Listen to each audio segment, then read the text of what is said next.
Под мотото Скопје цвета, викендов на 18 и 19 мај во градскиот парк ќе се одржи 6-тиот поред фестивал на цвеќето.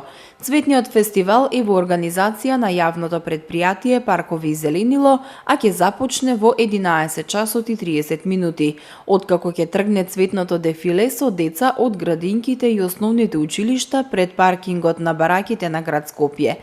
Од град Скопје велат дека фестивалот има цел на едно место да ги обедини љубителите на цвеќето и на природата, уредувањето на околината, уметниците, децата и учениците, кои на овој простор ќе ја изразат својата умешност со цвеќето, декорацијата и дизајнот.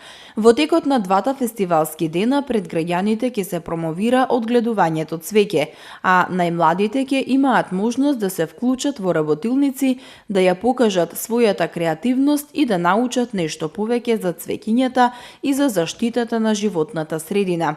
Посетителите ќе уживаат во настапите на повеќе музички и танцови изведувачи, ќе имаат можност да вежбаат јога и зумба на отворено и да учествуваат во најразновидни цветни перформанси и декорации. Првпат оваа година граѓаните ќе имаат можност да добијат корисни совети за домашните миленици и да вдомат милениче, информираат од град Скопје. На фестивалот ќе се представат над 30 изложувачи на цвеќиња, фирми за хортикултурно и пејзажно уредување, институции и невладини организации од областа на екологијата.